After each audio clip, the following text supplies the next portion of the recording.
Marcus had given Claire everything: his time, his money, his loyalty, and most of all, his heart. Every day, he worked long, exhausting shifts, saving every penny not for himself, but to build a future with her. They dreamed together of a quiet little house by the lake, weekend barbecues, laughter filling the halls, and maybe even a couple of children running around. She was his reason for waking up, his motivation, his peace. But then, one stormy evening, everything changed. Marcus got off work earlier than usual, drenched in rain, tired but excited to surprise her. When he stepped inside, something felt off. A man's shoes by the door, 2 wine glasses on the table, the distant sound of laughter from the bedroom. His stomach sank. His world, the world he built for them, collapsed in silence. Everything he believed in was a lie. He stood there, frozen, the rainwater dripping from his jacket onto the hardwood floor, mixing with the fragments of his broken reality. Claire's laughter, once his favorite sound, now cut through him like a blade. He didn't shout. He didn't cry. Instead, he walked out slowly, every step heavier than the last.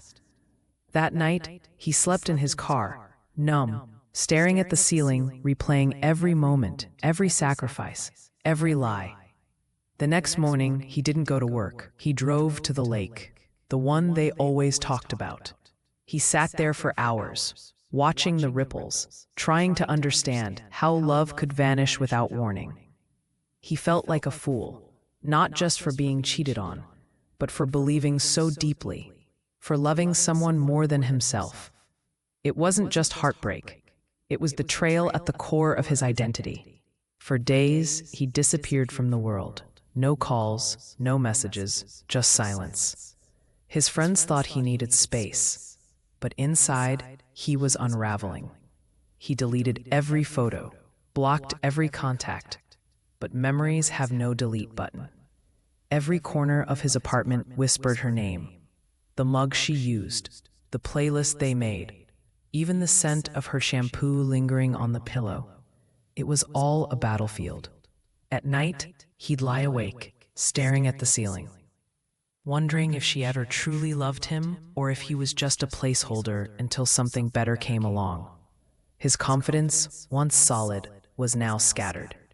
He didn't just lose her, he lost a part of himself. And the worst part? She moved on like it was nothing. No apology, no closure, just silence. That silence was louder than any goodbye.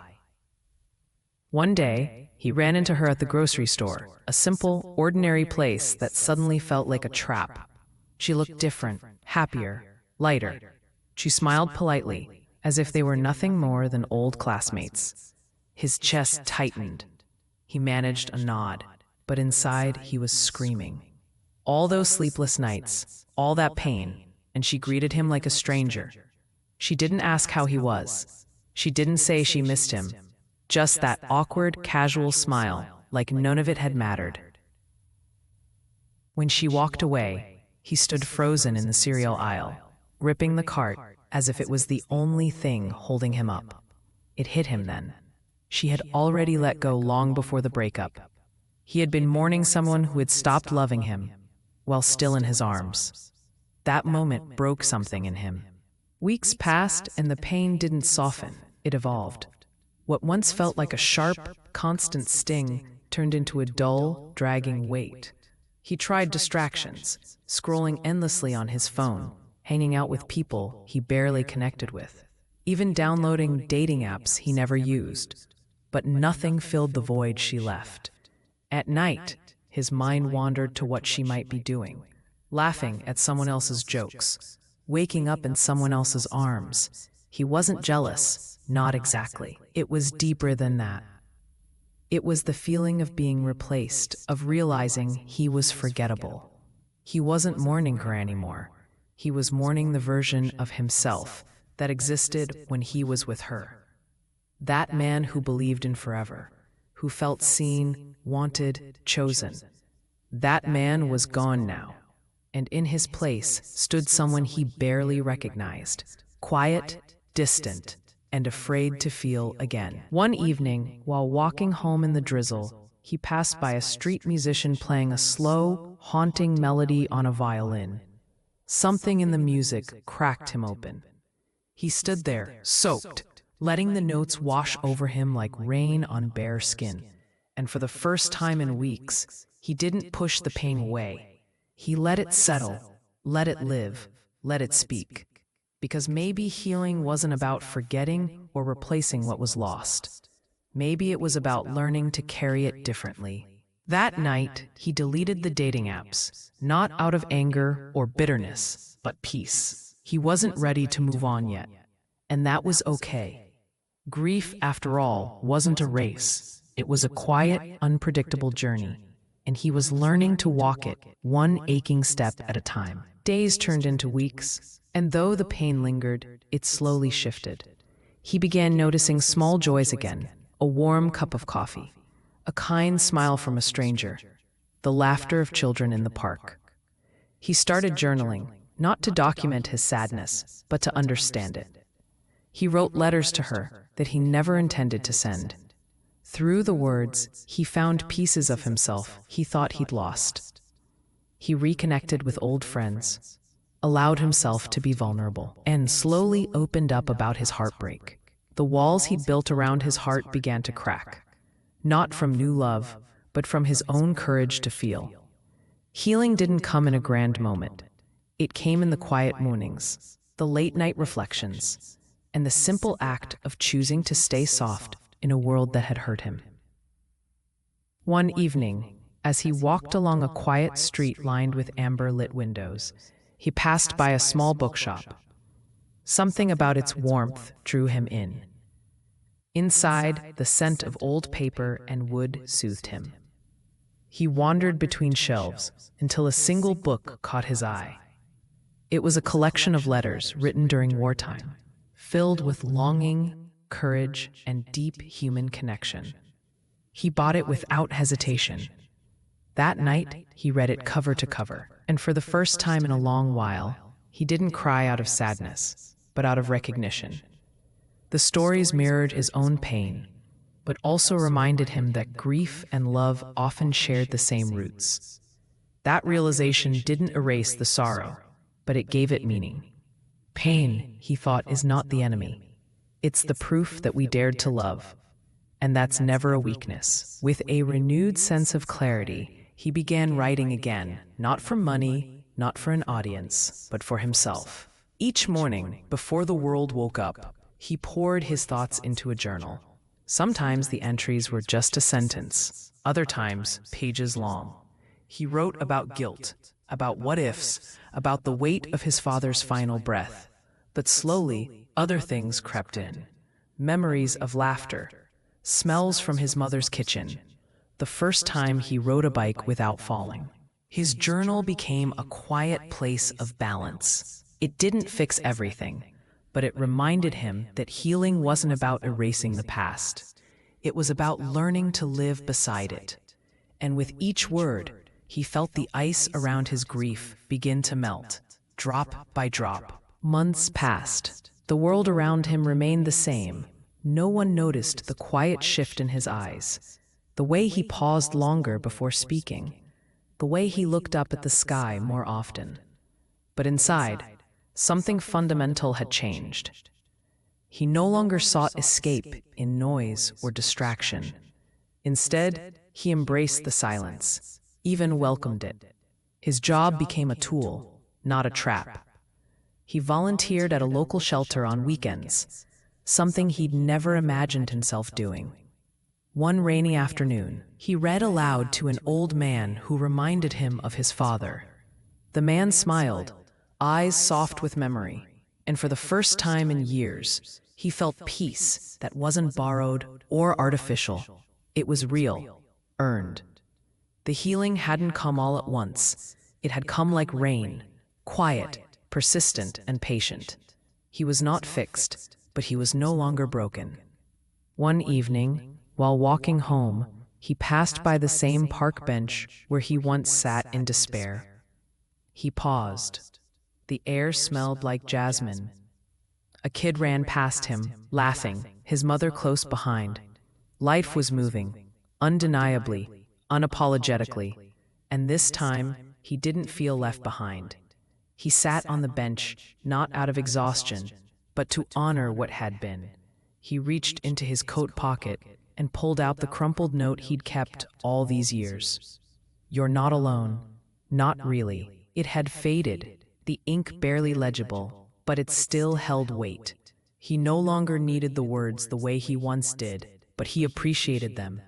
A stranger's kindness had helped him survive, and now he found himself watching the street, hoping maybe, just maybe, he'd spot someone who looked as lost as he once did. Not to save them, but to sit beside them and say, "It gets better, eventually." He began visiting the bench regularly, not out of habit, but with quiet purpose. Some days, he brought a thermos of tea and 2 cups. Most stayed empty, but once in a while, someone joined him. A teen girl crying softly into her sleeves, a tired old man talking to no one in particular, a young boy with bruises he didn't explain. He didn't pry, he just listened. Sometimes, silence did more than advice ever could. It wasn't therapy. It wasn't charity. It was human. It was enough. Eventually, the bench became a place known to a few as the quiet seat. Rumor spread that if you sat there long enough, someone would show up, sit beside you, and just be there. No promises, no miracles, just presence, just peace. He never said he was the reason for it all. He didn't want thanks.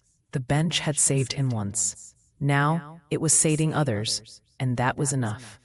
One chilly evening, he noticed someone waiting on the bench, an unfamiliar figure wrapped in a long coat, head bowed low. He approached slowly, uncertain, but as he neared, the figure looked up. It was the girl from years ago, the one he'd tried to save but had been too late. Except now, her eyes were alive.